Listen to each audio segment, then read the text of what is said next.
Harvest Moon Tree of Tranquility. I've been hibernating for so long. I think I might have said I wasn't gonna review this game next, but I got lazy and bought a fancy computer, and then I played Skyrim and got bored, so I went back to Animal Crossing, but I couldn't review that because the 3DS is dumb and hard to record. So I decided to wait for Final Fantasy 15, but then I realized I didn't care that much about it, and now I'm here in this chair. Harvest Moon Tree of Tranquility was released in 2007 for the Wii, or 2008 if you live in North America, or 2009 if you live in Europe or Australia. Damn. It was the first Harvest Moon game on the Wii and was followed up by the game that everyone actually wanted me to review, Animal Parade.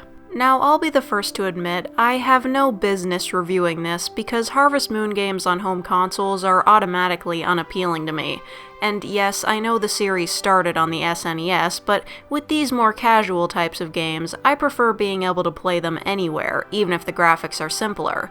I could sink hours at a time into a Harvest Moon game, but I likely won't bother staying long if I have to spend it all parked in front of the TV. Whatever, let's just play it. The game begins and you're on a boat towards a place called Waffle Island. I guess it's where a bunch of people settled because they couldn't accept the universally known fact that pancakes are way better, the fucking psychos. Then this guy named Pascal, not that Pascal, God I wish, asks for your name, birthday, and favorite food? Excuse me Pascal, the souls of the innocent is not an option here. I'm very confused. Fine, I'll settle for the souls of unborn chickens. Then a storm rolls in and you get knocked out.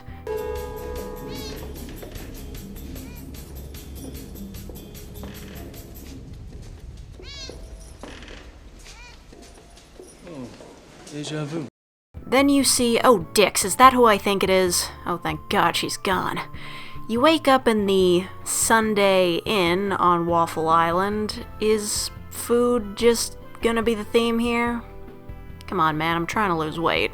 Anyway, my initial thoughts are getting around this inn is kind of confusing. You can't change the camera angle indoors, so the game does this weird thing where it just makes any wall you're standing behind transparent.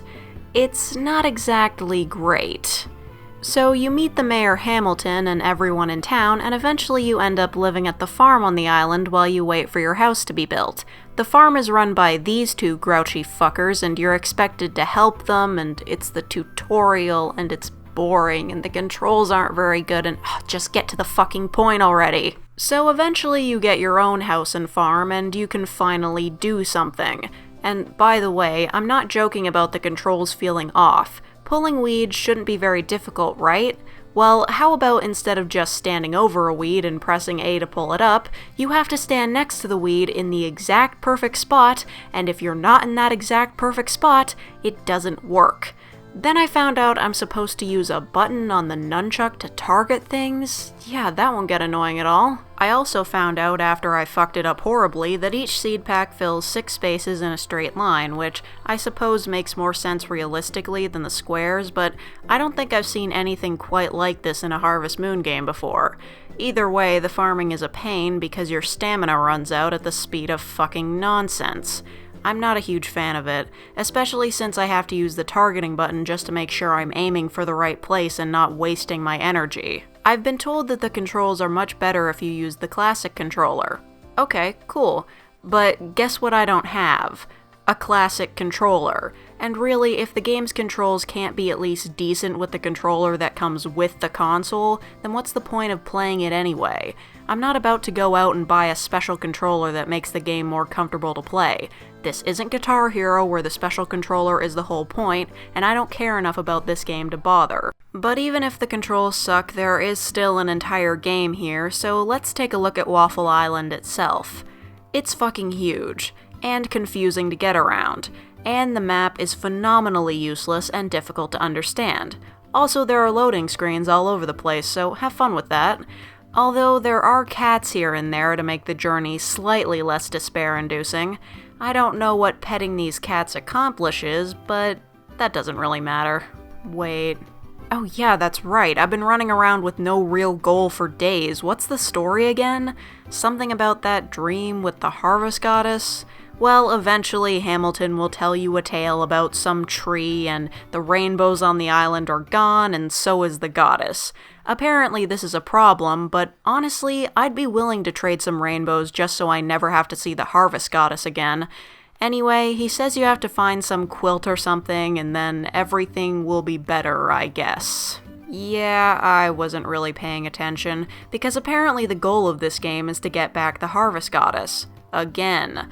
Looking at the requirements for the quilt, you can pretty much get it by accident, which is probably a good thing. It's something like ship 2000 G worth of stuff and talk to some people in a certain order. Sure, I can do that. Oh, harvest sprite. Never mind, I quit. So there are my problems with the story, but while I'm thinking about it, I'd like to mention a couple of issues with the game that are purely based on visuals. For one, I know the Wii is not a particularly powerful console in the graphics department, but would it kill to add a character customization screen? It doesn't have to be complex, but maybe just an option to change hairstyle, eye color, or, skin color. Why does it always have to be generic brunette or occasionally blonde white kids? Why did it take this series so long to add character customization? Surely the Wii could have handled it. And my other visual issue is these character models. Okay, yes, they look fine. Nothing wrong with them. But I don't want to marry a bobblehead. One of the main reasons I play Harvest Moon games is for the bachelors, and none of them are attractive to me. See, something I liked about the games on portable consoles was the character portraits next to the dialogue boxes. It reminded you that the character actually resembles a human being and isn't just this sprite you see running around. I may sound shallow saying this, but given the choice, I'd much rather see something like this than this. Speaking of bachelors, I should talk about who you can marry in this game. I've gotta say, I'm impressed with the sheer number of available characters, there being 8 bachelors and 8 bachelorettes, but like I said, I'm not particularly interested in any of them, so let's just introduce them. Let's see, our bachelors are Calvin, Chase, Gil, Jin, Julius, Luke, Owen, and Toby. Yeah, I know, I'm being an asshole, here's what they really look like. If I had to pick my favorite, it'd probably be Chase, because food. Although something I found out is that all of these bachelors are also in Harvest Moon Animal Parade with 2 added bachelors, a wizard and the Harvest King, who is definitely not fucking bald. What other lies is DSQ been spreading? Besides the lie that it's a good Harvest Moon game. Now for the bachelorettes, there's Anissa, Candace, Kathy, Luna, Maya, Phoebe, Renee, and Selena. You guys know the only reason I talk about these characters anymore is to make these references, right?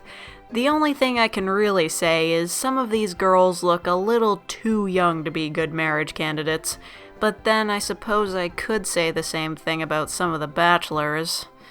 No pedo. I'm almost done, but I wanted to mention something that becomes difficult to ignore. The sound effects in this game suck ass. First, there are bizarre moments of voice acting, like when you wake up, go to bed, or pet animals, and they sound like they were recorded in somebody's bathroom. Let's go! There. Although that might explain why the watering can in rainstorms sound like a toilet flushing. I can do better audio work than this. I know I'm being super negative about this game, but I felt no motivation to play it whatsoever. The farming system feels weird, none of the bachelors are attractive to me, the main goal is getting back a character I hate, the camera is annoying, and the controls are janky bullshit. I'm really not into this, guys. This game just feels like a waste of time, and from what I've heard, it seems like it would have made sense to skip it and go straight to Animal Parade. Or, just say fuck everything and wait until Trio of Towns comes out. Yes, I get it. You're all mad that I didn't like another Harvest Moon game. But you know what? I'm mad that I went to all the trouble of stealing the Wii from my parents' basement just so I could play this boring-ass game. It's not the worst Harvest Moon game I've played, but the best thing I can say about it is that it's mediocre. It still feels like a Harvest Moon game, but it doesn't really do anything better than any of the other games in the series, and when there are so many Harvest Moon games to choose from, that just isn't good enough for me. Okay, I'm done. Just so you know, I'm gonna go away for a little while. I don't want to make a review just after I get my wisdom teeth removed. So while I'm here, I guess I'll say Merry Christmas, just in case. And thank you all for watching. We'll see you next year.